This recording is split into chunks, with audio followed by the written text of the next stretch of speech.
જય હિન્દ, વંદે માતરમ દોસ્તો. સ્વાગત છે તમારું ફેમસ એકેડમીની યુટ્યુબ ચેનલની અંદર. તો મિત્રો, જીએસઆરટીસી કંડક્ટર અને ડ્રાઈવરની મેગા ભરતી જાહેર થઈ ચૂકી છે. ઓકે, તો આજે આપણે આ કંડક્ટર અને ડ્રાઈવરની ભરતી માટે સ્પેશિયલ મોટર વ્હીકલ એક્ટના મોસ્ટ આઈએમપી પ્રશ્ન જોવાના છીએ. મિત્રો, આગળ વધીએ એના પહેલાં કંડક્ટર અને ડ્રાઈવરની ભરતી માટેનું સંપૂર્ણ સિલેબસ મુજબનું જે છે, સંપૂર્ણ સિલેબસ મુજબના 3000 મોસ્ટ આઈએમપી કંડક્ટર માર્ગદર્શિકાના પ્રશ્નો મિત્રો, અને આમાંથી તમારું પેપર જે છે સંપૂર્ણ કંડક્ટરનું પેપર મિત્રો આમાંથી જ પૂછાય છે. કે આ કંડક્ટર માર્ગદર્શિકામાંથી જેમાં 3000 કરતાં પણ વધારે પ્રશ્ન આપેલા છે. સંપૂર્ણ સિલેબસ મુજબ આ પ્રશ્નો રહેશે, જેમાં આપણું જે 100 માર્ક્સનું પેપર છે, જે સિલેબસ તમને મિત્રો ખ્યાલ જ હશે. એ મુજબ જીકે, ગુજરાતનો ઇતિહાસ, ભૂગોળ, કોમ્પ્યુટર, નિગમની માહિતી છે, કંડક્ટરની ફરજો છે, રોડ સેફ્ટી છે, પ્રાથમિક સારવાર છે, મોટર વ્હીકલ એક્ટ છે અને ટિકિટ લગેજ ભાડાના ગાણિતિક પ્રશ્નો કેના સોલ્યુશન સાથે આ તમામ વિષયના કંડક્ટર માર્ગદર્શિકા પ્રશ્નો સંગ્રહમાં આનો સમાવેશ કરવામાં આવેલો છે મિત્રો. તો મિત્રો, આ પીડીએફ જો તમે પરચેસ કરવા માંગતા હો તો અહીં આપેલા નંબર ઉપર 6352190240 આ નંબર ઉપર 99 રૂપિયાનું પેમેન્ટ કરીને તમારે આ જ નંબર પર વોટ્સઅપ પર સ્ક્રીનશોટ મોકલવાનો રહેશે. વધારે કોઈ પણ પ્રકારની જાણકારી માટે મિત્રો અહીં હેલ્પલાઇન નંબર જે આપેલા છે, ઓકે, તો આ 6352190240 આ નંબર ઉપર તમે જે છે વધારે જાણકારી માટે કોલ કરી શકો છો અથવા મેસેજ પણ કરી શકો છો. કંડક્ટર ડ્રાઈવરને લગતી કોઈ પણ માહિતી જોતી હોય તો આ નંબર ઉપર તમે મિત્રો કોલ કરી શકો છો, કે આ નંબર આપેલા જ છે. તો ચાલો મિત્રો, હવે વિડીયોની આપણે શરૂઆત કરીએ. તો આજથી ફોર્મ ભરાવાના શરૂ થઈ ચૂક્યા છે, એટલે કે 6 જૂન 2026 ત્યાંના ફોર્મ ભરાવાના શરૂ થઈ ચૂક્યા છે. તો ફોર્મ અવશ્યથી પહેલાં વહેલી તકે ભરી દેજો. ચાલો, આપણે આજે એમવી એક્ટ એટલે કે મોટર વ્હીકલ એક્ટના પ્રશ્નો જોવાના છીએ. જે ડ્રાઈવરમાં તો નથી પૂછાતું મોટર વ્હીકલ એક્ટ, પણ કંડક્ટરમાં જે છે પૂછાય છે મિત્રો. ચાલો, તો શરૂઆત કરીએ આપણે. સૌ પહેલો જ પ્રશ્ન અહીં આપણો આવે છે, ભાઈ મોટર વાહન અધિનિયમ 1988માં કુલ કલમો કેટલી છે? તો આની તો મિત્રો ટોટલ 217 જેટલી કલમ છે. ટોટલ કેટલી કલમ છે? 217 જેટલી આ મોટર વ્હીકલ એક્ટની કલમો છે. તો ઓપ્શન સી આપણો જે છે અહીં રાઈટ આન્સર રહે છે. ચાલો, ત્યારબાદ બીજા નંબર 411મા નંબરનો પ્રશ્ન છે. આ તમામ પ્રશ્નો આપણી કંડક્ટર માર્ગદર્શિકા પીડીએફમાં આ તમામ પ્રશ્નો આપેલા છે. એકદમ ઓથેન્ટિક અને આધારભૂત સ્ત્રોતોમાંથી આ પ્રશ્નો બનાવવામાં આવેલા છે. ઓકે, નિગમની વેબસાઇટ છે. આના સિવાય તમામ જે આધારભૂત સ્ત્રોતો છે એમાંથી જે પ્રશ્નો સંગ્રહો જે કંડક્ટર માર્ગદર્શિકા તૈયાર થયેલી છે. ચાલો, ત્યારબાદનો પ્રશ્ન છે કે ભાઈ મોટર વાહન અધિનિયમ 1988માં કુલ પ્રકરણો કેટલા છે? કલમો 217 છે અને પ્રકરણ છે 15. ઓકે, તો ઓપ્શન સી આપણો જે છે અહીં રાઈટ આન્સર રહે છે. ચાલો, મોટર વાહન અધિનિયમ 1988નો કાયદો કઈ તારીખે ઘડાયો હતો? તારીખ આપણે જણાવવાની છે કે આ કાયદો ક્યારે ઘડાયો હતો. તો મિત્રો જવાબ આવશે 14 ઓક્ટોબર 1988ના રોજ આ કાયદો જે છે તે ઘડાયો હતો. ચાલો, ત્યારબાદનો પ્રશ્ન છે કે મોટર વાહન અધિનિયમ 1988 અમલમાં ક્યારે થયો? અને અમલમાં મિત્રો આવ્યો તો 1 જુલાઈ 1989. અમલમાં ક્યારે આવ્યો? 1 જુલાઈ 1989 મિત્રો, તો યાદ રાખશું. ચાલો, આગળ વાત કરીએ આપણે મિત્રો. મોટર વાહન અધિનિયમ 1988 ક્યાં લાગુ પડે છે? ક્યાં લાગુ પડે છે આ કાયદો? શું ફક્ત ગુજરાતમાં લાગુ પડે છે કે સમગ્ર ભારતમાં લાગુ પડે છે? તો જવાબ આવશે મિત્રો સમગ્ર ભારતમાં. શું આવશે મિત્રો? સમગ્ર ભારતમાં. ચાલો, પહેલાં જમ્મુ કાશ્મીરમાં લાગુ ના પડતો, પણ 2019થી તેમાં પણ હવે આ કાયદો લાગુ પડે છે. ચાલો, ત્યારબાદનો સરસ મજાનો પ્રશ્ન છે મિત્રો, ગોલ્ડન અવર એટલે શું? ગોલ્ડન અવર એટલે કે ઘાતક ઈજા પછીના 1 કલાકનો સમયગાળો, એટલે કે અકસ્માત પછીનો જે 1 કલાક હોય એને ગોલ્ડન અવર કહેવામાં આવે છે મિત્રો. ઓકે, તો અકસ્માત પછીનો 1 કલાકનો સમયગાળો જે ખૂબ મહત્વનો હોય મિત્રો, એને ગોલ્ડન અવર કહેવામાં આવે છે.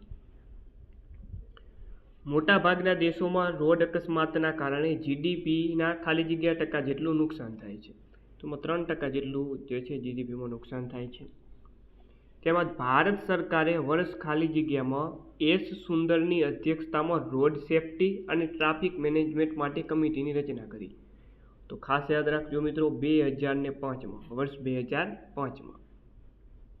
નેક્સ્ટ, નેશનલ રોડ સેફ્ટી કાઉન્સિલના અધ્યક્ષ કોણ હોય છે? ચાલો, નેશનલ રોડ સેફ્ટી કાઉન્સિલ, તો એના અધ્યક્ષ હોય છે ભારતના માર્ગ પરિવહન મંત્રી. ઓકે, અને એના ઉપાધ્યક્ષ કોણ હોય? રોડ સેફ્ટી કાઉન્સિલના ઉપાધ્યક્ષ હોય છે મિત્રો પરિવહન મંત્રાલયના રાજ્ય કક્ષાના મંત્રી. બરોબર, તો આ બંને યાદ રાખવાનું આપણે રહેશે.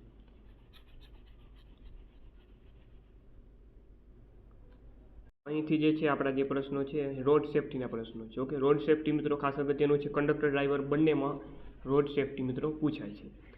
ભારત સરકાર દ્વારા નેશનલ રોડ સેફ્ટી બોર્ડની રચના ક્યારે કરવામાં આવી હતી? તો એ રચના કરવામાં આવી હતી 3 સપ્ટેમ્બર 2021માં. નેશનલ રોડ સેફ્ટી બોર્ડમાં અધ્યક્ષ ઉપરાંત લઘુત્તમ કેટલા સભ્યો હોય છે? ઓકે, તો અધ્યક્ષ ઉપરાંત લઘુત્તમ કેટલા સભ્યો હોય છે? 3 સભ્યો હોય છે મિત્રો. ઓકે, ચાલો. નેશનલ રોડ સેફ્ટી બોર્ડમાં અધ્યક્ષ ઉપરાંત મહત્તમ કેટલા સભ્યો હોય છે?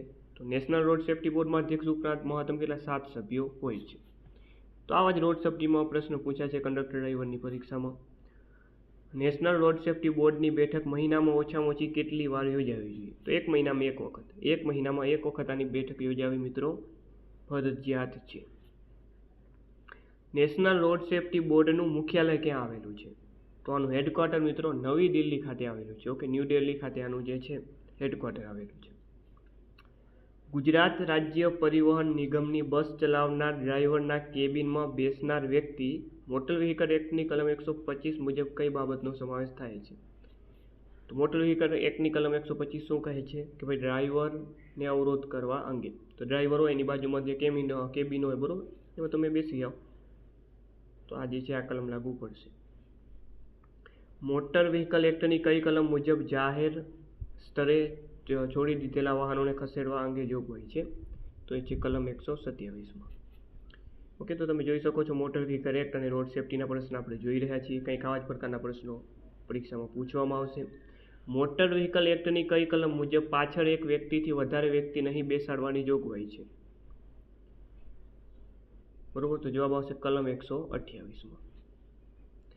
મોટર વ્હીકલ એક્ટની કઈ કલમ મુજબ આરક્ષિત રેલવે ક્રોસિંગ કેટલી સાવચેતી રાખવાની ડ્રાઈવરની ફરજ છે? એ છે કલમ 131. ચાલો, ત્યારબાદનો સરસ મજાનો પ્રશ્ન છે કે ભાઈ કાચા લાયસન્સની મુદ્દત કેટલી હોય છે? કાચું જે લાયસન્સ હોય મિત્રો એની મુદ્દત 6 મહિનાની હોય. કેટલા મહિનાની હોય છે? 6 મહિનાની.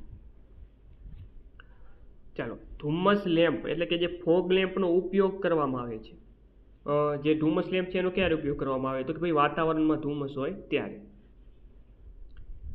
ત્યારબાદનો પ્રશ્ન વાત કરીએ તો સર્વોચ્ચ ન્યાયાલય દ્વારા ખાલી જગ્યાના રોજ રોડ સેફ્ટી કમિટીની રચના કરવામાં આવી છે.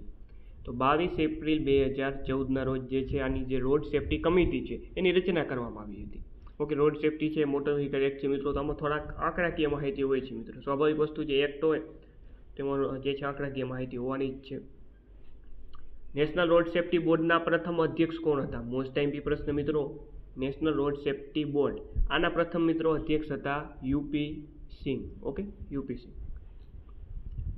ચાલો, ત્યારબાદ આપણે થોડીક માહિતી માટે વાત કરીએ કે ભાઈ સર્વોચ્ચ ન્યાયાલયની રોડ સેફ્ટી માર્ગદર્શિકા મુજબ જે સર્વોચ્ચ ન્યાયાલયની રોડ સેફ્ટીની માર્ગદર્શિકા છે એના મુજબ મિત્રો વાત કરીએ તો જે પશુઓને લઈ જતા વાહનની ઝડપ 40 કિમી પ્રતિ કલાકની હોવી જોઈએ.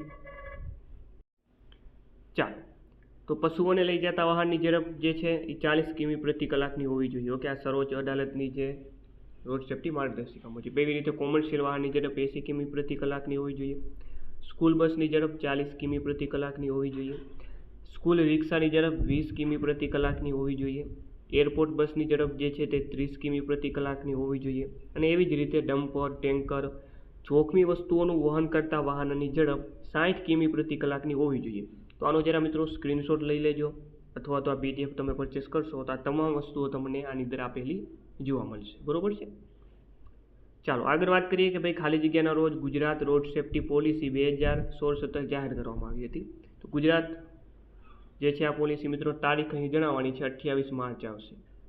Okay, 28 March. ચાલો, ત્યારબાદ આગળ વાત કરીએ. સરસ મજાનો પ્રશ્ન છે કે ગુજરાત રાજ્ય રોડ સેફ્ટી એવોર્ડ કેટલી કેટેગરીમાં આપવામાં આવે છે? તો આ મિત્રો 3 કેટેગરીમાં આપવામાં આવે છે. કેટલી કેટેગરીમાં? 3 કેટેગરીમાં આપવામાં આવે છે. કઈ કઈ 3 કેટેગરી છે એના નામ મિત્રો વાત કરીએ તો પહેલી છે સ્વૈચ્છિક વ્યક્તિ, બીજી કેટેગરી છે સંસ્થાની અને ત્રીજી છે સિટી અને district road committee. Okay, road safety committee. આ 3 કેટેગરી છે. હવે આ 3 કેટેગરીમાં મિત્રો કેટલું ઇનામ આપવામાં આવે છે? તો યાદ રાખો કે આ એવોર્ડના પ્રથમ, દ્વિતીય અને તૃતીય સ્થાન માટે અનુક્રમે પ્રથમ સ્થાન માટે વાત કરીએ મિત્રો તો 1,25,000, બીજા સ્થાન માટે 1 લાખ અને ત્રીજા સ્થાન માટે 75,000 રૂપિયા આપવામાં આવે છે. બરોબર છે. તો આટલું મિત્રો ખાસ યાદ રાખી લેજો.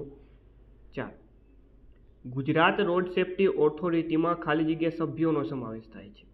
ગુજરાત રોડ સેફ્ટી ઓથોરિટી એમાં 14 સભ્યોનો સમાવેશ થાય છે. ગુજરાત રોડ સેફ્ટી ઓથોરિટીના અધ્યક્ષ કોણ હોય છે? તો એના અધ્યક્ષ હોય છે માર્ગ અને પરિવહન મંત્રી. તો આ તો જોડતાની સાથે ખબર આવશે. ઉપાધ્યક્ષ કોણ હોય? તો કે ભાઈ પરિવહન વિભાગના સેક્રેટરી. ચાલો, રોડ સેફ્ટી ઓથોરિટીની બેઠક મહિનામાં જે છે ખાલી જગ્યા મહિનામાં ઓછામાં ઓછી એક વખત યોજાવી જરૂરી છે.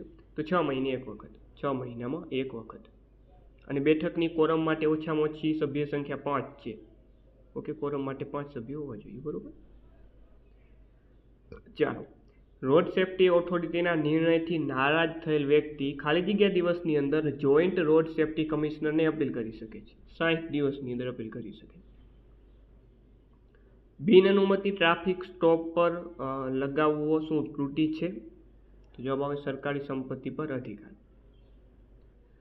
ચાલો, મોટર વ્હીકલ એક્ટ મુજબ જો લાયસન્સ સસ્પેન્ડ થાય તો ફરીથી અરજી માટે લઘુત્તમ સમય કેટલો છે? 6 મહિનાનો સમય છે. એક વખત લાયસન્સ જો સસ્પેન્ડ થઈ ગયું તો ફરીથી તમે 6 મહિના પછી તેના લાયસન્સ માટે અરજી કરી શકો છો. ડ્રાઇવિંગ લાયસન્સ વિના ડિલિવરી કરવી કઈ રીતે દંડનીય છે?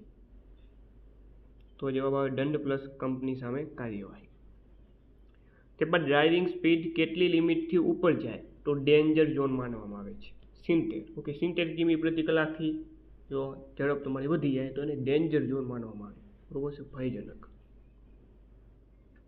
વાહન ચાલક કે પોલીસને દસ્તાવેજો ન આપવો કઈ કલમ હેઠળ દંડનીય છે? ઓકે, વાહન ચાલક પાસે જે પોલીસ હોય, બરોબર, એ કોઈ પણ ડોક્યુમેન્ટ માંગે, ઓકે, લાયસન્સ છે વગેરે, તો એ તમે ના આપો એ દસ્તાવેજ, તો એ કલમ મોટર વ્હીકલ એક્ટની કલમ 130 હેઠળ શું છે મિત્રો? દંડનીય છે. ટ્રાફિક સ્ટાફ માટે કઈ ટેકનોલોજી 2025માં ફરજિયાત છે મિત્રો? તો એ છે મિત્રો ઈ ચલન ટેબ્લેટ. ઓકે, તો કરંટ અફેર્સ પણ આપણે મોટર વ્હીકલ એક્ટ સાથે સાંકળી લીધું છે. ખાસ કરીને ડ્રાઈવરમાં ખાસ ઉપયોગી થશે અને કંડક્ટરમાં પણ. ચાલો, ડ્રાઈવર વગર ચાલતું વાહન કઈ નીતિ હેઠળ આવરી લેવામાં આવે છે? ચાલો, તો જવાબ આના માટે કોઈ નીતિ નથી. ચાલો, ત્યારબાદનો સરસ મજાનો મોસ્ટ એમપી પ્રશ્ન છે કે જે લર્નર લાયસન્સ માટે પ્લેટનો રંગ શું હોય છે? લાલ હોય મિત્રો. કેવો હોય? લર્નર લાયસન્સ માટે પ્લેટનો રંગ કેવો હશે? લાલ રંગનો હોય છે. ટાયર નકામા હોય તો કઈ કલમ હેઠળ દંડ થાય છે મોટર વ્હીકલ એક્ટની? તો કલમ 190ની પેટા કલમ 2 મુજબ. ટ્રાફિક ભંગ 3 વખત થવાથી શું થાય છે? સતત 3 વખત તમે ટ્રાફિકનો ભંગ કરો મિત્રો, તેમાં જુઓ શું થઈ શકે? તો કોઈ લાયસન્સ રદ તમારું થઈ શકે છે, કોર્ટનો સમજ થઈ શકે છે, અને આરટીઓ રિસ્ટેટ. તો આ તમામ આવશે. ઓપ્શન ડી અહીં રહેશે, રાઈટ આન્સર રહેશે. ડ્રાઇવિંગ લાયસન્સ વગર 2 વાર પકડાયેલા માટે લાયસન્સ રિસ્ટેટ સમયગાળો કેટલો છે? તો 1 વર્ષનો રહેશે અહીં. ત્યારબાદ છે કે ભાઈ ઈ સ્કૂટર ચલાવતી વ્યક્તિ માટે હેલ્મેટ ફરજિયાત છે? તો જો 25 કિમી પ્રતિ કલાકથી ઉપરની ઝડપ હોય તો ફરજિયાત છે, બાકી 25 કિમી પ્રતિ કલાકથી નીચેની ઝડપ હોય તો ફરજિયાત નથી. એટલે ઓપ્શન સી સાચો જવાબ આવશે મિત્રો. આ ઈ સ્કૂટરની, ઇલેક્ટ્રિક સ્કૂટરની વાત અહીં થઈ રહી છે. ચાલો, તો મિત્રો આ જો આપણે કેટલાક અગત્યના લગભગ 40 જેટલા પ્રશ્નો જોયા મિત્રો. તો આવા જ મિત્રો 18 પ્રશ્નો આપણી કંડક્ટર માર્ગદર્શિકા પુસ્તકમાં આપેલા છે. આનો તમે અહીં ડેમો પણ આ જોઈ શકો છો કે આ જ પીડીએફ જે છે મારે તમારે આપવાની છે. કે આવી અલગ અલગ સબ્જેક્ટ વાઇઝ જશે. ઓકે, મોટર વ્હીકલ એક્ટની છે, ઓકે, રોડ સેફ્ટી થઈ ગયું, પ્રાથમિક સારવાર થઈ ગયું, ઓકે, ટિકિટ અને લગેજ ભાડાના ગાણિતિક પ્રશ્નો છે મિત્રો, કે જે જવાબો સાથે હશે. ઓકે, ડેમો કોપી તમે જોઈ શકો. આ ડેમો કોપી તમે જોઈ શકો છો. આવા જ પ્રશ્નો મિત્રો દરેક વિષયના આપેલા છે. કે ગુજરાતનો ઇતિહાસ હોય, ભૂગોળ હોય, કોમ્પ્યુટર, બરોબર, કોમ્પ્યુટરના પણ પ્રશ્નો આપેલા છે. 20 માર્ક્સનું છે. અને બેઠા પ્રશ્ન આમાંથી તમને જોવા મળશે. તમે પ્રશ્નની ક્વોલિટી પણ જોઈ શકો છો. અને આ તમે અહીં ડેમો પણ અહીં જોઈ શકો છો. ઓકે, આ તમે જોઈ શકો છો કે અહીં આપણે રોડ સેફ્ટીના પ્રશ્નો અહીં લીધેલા છે અને અમુક પ્રશ્નો મોટર વ્હીકલ એક્ટના પણ આપેલા છે. તો મિત્રો વાત કરીએ આપણે આ સરસ મજાની પીડીએફની. આ પીડીએફ પરચેસ કરવા માટે તમે જે છે 63,520,79,240 આ નંબર ઉપર 99 રૂપિયાનું પેમેન્ટ કરીને આ જ નંબર પર વોટ્સઅપ પર તમારે સ્ક્રીનશોટ મોકલવાનો રહેશે. વધારે કોઈ પણ પ્રકારની જાણકારી માટે આ હેલ્પલાઇન નંબર ઉપર તમે કોલ કરી શકો છો, મેસેજ પણ કરી શકો છો, ડેમો કોપી આ જોઈ શકો છો. અથવા હજી પણ ડેમો કોપી જોતી હોય તો પણ આ નંબર ઉપર તમે મેસેજ કરી દેજો, તો હું તમને ડેમો કોપી પણ મોકલી આપીશ. બરાબર, જો કે આ ડેમો કોપી તમે જોઈ શકો છો. છતાં પણ કંડક્ટર ડ્રાઈવરને લગતો કોઈ પણ પ્રશ્ન હોય તો અહીં નંબર પણ આપેલા જ છે મિત્રો, તમે જરા જોઈ લેજો. ઓકે, અને PDF માટે પણ આ નંબર જે છે 63 520 19 42 આપણા નંબર આવનારી કંડક્ટર અને ડ્રાઈવરની ભરતી માટે તમને ખૂબ જ ઉપયોગી આપણી આ ચેનલ રહેશે. તો ફરીથી મિત્રો મળીએ નવા વિડીયો સાથે. કંડક્ટરનું ફોર્મ આવશે, તમારે ઓકે જેટલા જરૂરી ડોક્યુમેન્ટ છે, કંડક્ટર લાઇસન્સ છે મિત્રો, ફર્સ્ટ એડ સર્ટિફિકેટ છે, બરોબર, આ તમામ ડોક્યુમેન્ટ ભેગા કરીને ફોર્મ જરા વહેલી તકે ભરી દેજો. ફરીથી મળીએ નવા વિડીયો સાથે. જય હિન્દ, જય ભારત.